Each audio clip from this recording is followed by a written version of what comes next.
পাকিস্তান বাঁচা মরার ম্যাচে আজকে শ্রীলঙ্কার মুখোমুখি হচ্ছে। অর্থাৎ জিতলেই শুধু যে তারা সেমিফাইনালে যেতে পারবে তা কিন্তু নয়, সামনে কঠিন দুইটা সমীকরণ রয়েছে।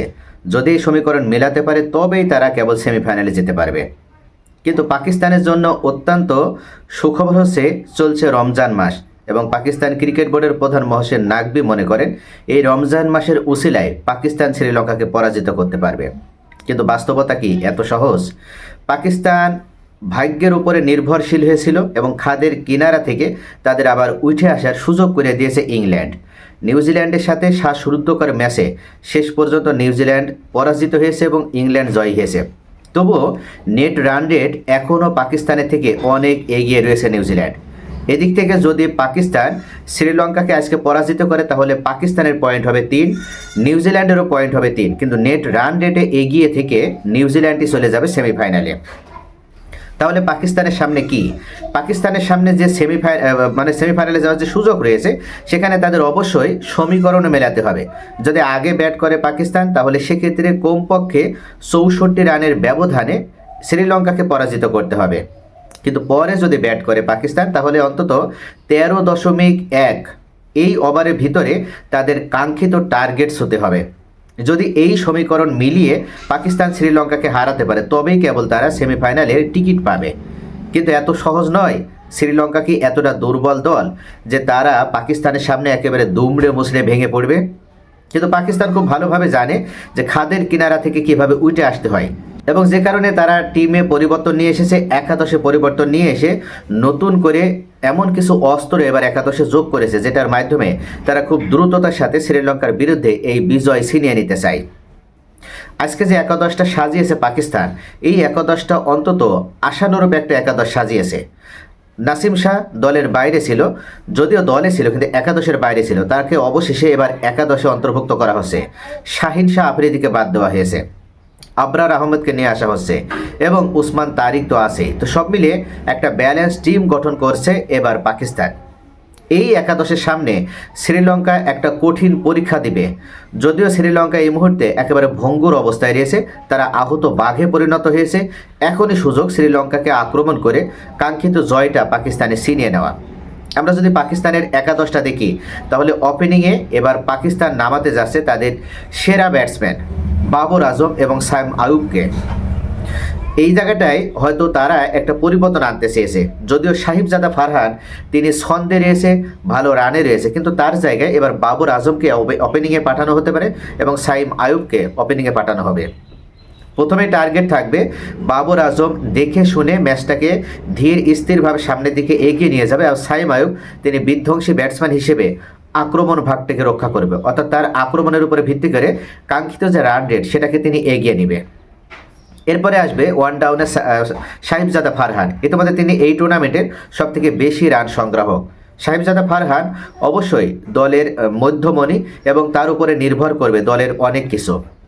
চতুর্থ নম্বরে ফকর জামানকে সুযোগ দেওয়া হয়েছে।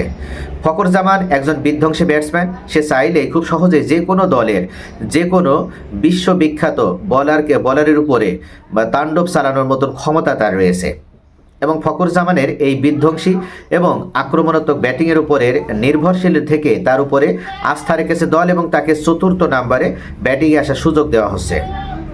পঞ্চম পর্যায়ে দলে রাখা হচ্ছে সালমান আলী আঘা, অর্থাৎ ক্যাপ্টেন তিনি এবং অলরাউন্ডার। এই ক্যাপ্টেনের এখন আজকে বড় ভূমিকা পালন করতে হবে। সালমান আলী আঘার ভিতরে সেই সক্ষমতা আছে, সে চাইলে নিজেকে মেলে ধরতে সক্ষম, এবং তাকে আজকে অবশ্যই মেলে ধরতে হবে। ষষ্ঠ পর্যায়ে রয়েছে শাদাব খান। শাদাব খান টেল এন্ডিংয়ে অত্যন্ত ভালো একজন ব্যাটসম্যানের শুধু নয়, তিনি কিন্তু বোলিংও একজন কার্যকর বোলিং। অর্থাৎ সব মিলিয়ে শাদাব খানের উপরে টিম আস্থা রেখেছে। অষ্টমে আসছে মোহাম্মদ নওয়াজ। এই মোহাম্মদ নওয়াজও একজন অলরাউন্ডার, এবং তিনি টেল এন্ডিংয়ে ভালো ব্যাটিং যেমন করতে পারে ঠিক তেমনইভাবে তার স্পিন যে সাপোর্ট সেটাতেও তার স্পিন বিষে কিন্তু শ্রীলঙ্কা মারাত্মকভাবে দগ্ধ হবে। অষ্টমে রয়েছে উসমান খান। উসমান খান উইকেট কিপার ব্যাটসম্যানই শুধু নয়, তিনি একজন বিধ্বংসী ব্যাটসম্যান। যে কোনো সময় দলের গুরুত্বপূর্ণ মোমেন্টাম তিনি ভূমিকা পালন করতে সক্ষম। অর্থাৎ তার বিধ্বংসী ব্যাটিং নিয়ে আর নতুন করে বলার কিছু নেই। সে যতটুকু ক্রিজে থাকে বলের থেকে তার রান বা স্ট্রাইক রেট চোখে দেখার মতো। নবমে নাসিম শাহ থাকবে, ডেথ ওভারে যেটা অত্যন্ত কার্যকর ভূমিকা পালন করতে সক্ষম এই নাসিম শাহর ইয়র্কার এবং ইনিংসের শুরুতে তার সুইং অবশ্যই শ্রীলঙ্কার ব্যাটসম্যানদেরকে দ্বিধায় ফেলে দিবে। দশম পর্যায়ে আবরার আহমদকে দলে নেওয়া হয়েছে। বিশেষ করে ভারতের সাথে তিনি একটি মাত্র ম্যাচে খারাপ বোলিং করার কারণে তাকে দল থেকে বাদ দেওয়া হয়েছিল, কিন্তু আবার তাকে মূল একাদশে নিয়ে আসা হয়েছে। এবং এই মুহূর্তে পাকিস্তানের সবথেকে বড় তারকা ক্রিকেটার বা বড় তারকা বোলার উসমান তারিক দলে থাকছে এবং উসমান তারিক পরীক্ষিত, তার সম্পর্কে নতুন করে বলার কিছু নেই। তো সব মিলিয়ে পাকিস্তান যে প্ল্যান সাজিয়েছে তাদের আজকের এই বাসা মরার ম্যাচে অবশ্যই তাদের বিজয় শুধু হলে হবে না, কাঙ্ক্ষিত সমীকরণ মিলিয়ে তারপরে বিজয় ছিনিয়ে নিতে হবে। কিন্তু আসলে পাকিস্তান কি পারবে? এখন পর্যন্ত পাকিস্তান আনপ্রেডিক্টেবল দল হিসেবে পরিচিত থাকলেও এই যে দলটা, এই দলের উপরে এতটা কিন্তু বিশ্বাস করা যায় না। পূর্বে যে পাকিস্তান আর বর্তমানে এই পাকিস্তান যেন একটা ভঙ্গুর পাকিস্তানের একটা ভগ্ন দশা আমরা দেখতে পাচ্ছি। এই পাকিস্তান আনপ্রেডিক্টেবল হয়ে উঠতে পারেনি।